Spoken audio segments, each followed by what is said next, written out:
Di tahun 2025, bisnis apa atau jalur penghasilan apa yang paling menjanjikan, resiko paling rendah, dan potensi profit paling tinggi? Nah, itu yang mau kita bahas di video ini. Nah, kenapa seperti gitu?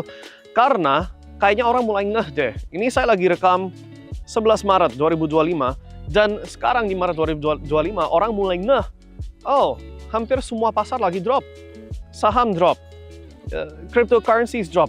Paling emas tok yang belum jebol parah, right? Tapi selain itu, apapun aset yang kamu pilih di awal tahun 2025 sampai sekarang lagi drop. So, potensi dan kemungkinan bahwa maybe 2025 adalah tahun winter, tahun yang mana taruh duit di aset gak tentu menghasilkan lebih banyak kekayaan. Nah, berarti orang mulai ngeh, ini tahun yang mana harus mulai berpikir tentang income, fix fokusnya ke penghasilan. Nah, berhubungan sama itu, ada nggak tips-tips dan hal yang bisa dipikirkan sebelum Anda spend waktu dan tenaga mengembangkan sesuatu, right? I think I bisa kasih beberapa tips, oke? Tapi omong gitu, ini cuma opini pribadi ya. Tapi opini yang berdasarkan pengalaman ya belasan tahun lah di bidang berbagai macam bisnis. So, kurang lebih manis pahitnya apa saja, udah kurang lebih tahu. So, di 2025, kalau you tanya ke saya apa itu yang paling menjanjikan, sudah bukan lagi hal kayak e-commerce, dropshipping, dan lain-lain. Why? Karena kompetisi kamu Cina. You kalau tahu bisnis modelnya TikTok, right? TikTok itu bisnis modelnya, lihat siapa itu di misalkan Amerika atau Australia yang melakukan sesuatu yang jadi hot atau hits di pasar sana, right? Di pasar bule, terus di cloning sama supply Cina. Strateginya, marketingnya, dan lain-lain, tapi Cina bisa produksi dengan cost yang jauh lebih murah daripada manapun seluruh dunia. So, itu sainganmu kalau di dunia e-commerce, dropshipping, dan sebagainya. It's not really strategi yang gampang saingan di 2025. Belum lagi kalau kamu pilih bisnis yang inventorinya bisa cepat mati. So, bisnis restoran, bisnis yang kayak contoh ya, kalau kita mau restoran, udah keluar modal besar, harus bayar pegawai non-stop untuk layanin tamu, inventories kamu, si bahan makanannya, kalau nggak laku ya busuk, rusak, dan jadi dead cost, nggak bisa dibalikin. So, itu contoh bisnis yang juga high cost. So, apa itu bisnis yang lebih menjanjikan dari itu? Ini opini saya pribadi. Oke? Untuk mayoritas orang yang skill setnya bukan skill set spesifik. Kalau kamu ada skill set spesifik seperti, oh kamu ngerti caranya untuk garap machine learning, AI, dan lain-lain, itu beda cerita. Tapi kalau kita ngomong untuk mayoritas orang yang tanda kutip orang-orang biasa, maka the best business model menurut saya di 2025 adalah yang ini kriterianya ya, satu, gak ada inventories busuk, oke? Atau inventoriesnya seminimal mungkin. Jadi cost of jualan serendah sebisanya. Modal yang dibutuhkan untuk jalanin bisnisnya juga serendah sebisanya. Kecepatan Anda untuk pivot, switch, ganti arah, dan lain-lain secepat sebisanya. Dan bisa menjangkau customer dimanapun, yang artinya ya online.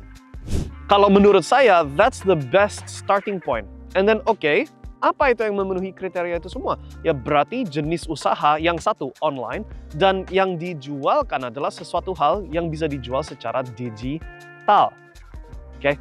Entah itu kamu jual SaaS, Software as a Service, itu kategori jenis produk. So, you cari apa itu program yang sangat berguna untuk banyak orang, you antara jadi affiliate-nya atau jadi apanya, resellernya, white labeling si software itu, terus jual. Kenapa? Karena untuk dapat softwarenya, modalnya nggak banyak, and kalau kamu garap sendiri cuma keluar modal sekali, terus sudah bisa jual unlimited times, terus you jual ke customer kamu, itu mostly pure profit. So, jual SaaS, boleh. Jual you online. So kalau kamu yoga instructor, for example, bikin video daripada layanin murid kamu atau klien kamu satu persatu, right? Bikin kursus yang sekali ngajar bisa ke ribuan orang sekaligus, right? Again, leverage. Oh, itu satu kriteria yang aku tadi lupa.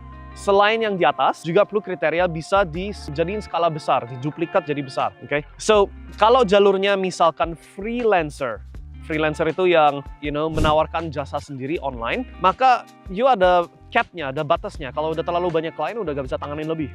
right? So, itu jadi hambatan kamu untuk skalain jadi besar. Harus sesuatu yang mau itu 10 klien, 100 customer, 10.000 customer, pelayanannya persis sama. Gitu loh. Right? So, balik lagi, software as a service, yes, bisa. Menjualkan apa itu yang kamu ngerti, spesialisa kamu secara massa, secara besar, yang artinya entah itu kursus, entah itu kamu buka komunitas, atau sejenis itu di bidang kamu. Oke. Hal ketiga, the other one, tapi ini butuh modal dan bisa jadi gak dibayar sampai berapa lama ke depan, adalah untuk bangun following. Oke. So, bangun followership online. So, effectively jadi influencer.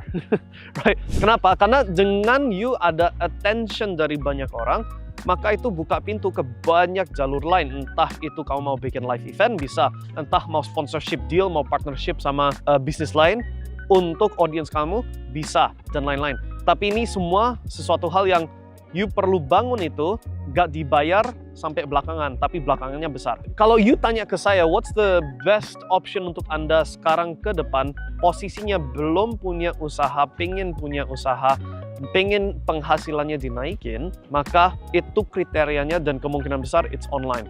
Nah, untuk Anda yang sudah punya bisnis, maka ya ini terlalu lebar sih kalau kita omong di dalam satu video, yang mana macam-macam orang beda jenis usaha. Jawabannya nggak mungkin konsisten sama untuk semua orang lah. But yang I cukup yakin semua usaha harus mulai berpikir adalah gimana caranya I bisa convert bisnis saya yang mungkin sekarang ini offline, berubah jadi online, ada personality dan brand online, dan followership, audience yang semuanya terkumpul online. Okay? That's probably the best choice. Okay? And then kalau kamu gabungin semua itu dengan inovasi yang sedang berjalan di dunia AI, robotics, dan lain-lain, itu hanya membuat you yang sudah jalan duluan jadi lebih gampang. Okay?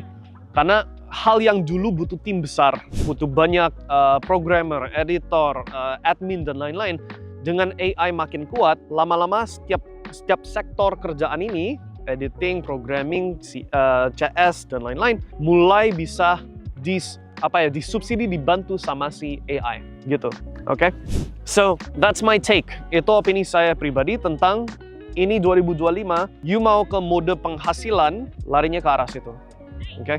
And soal apakah ini sesuatu hal yang bisa kita mendalamin lagi? I think it is. So, kalau you mau kita mendalamin topik ini atau memberikan bimbingan lebih intensif tentang ini, komen aja di komen dan kita akan buatin ya. Oke?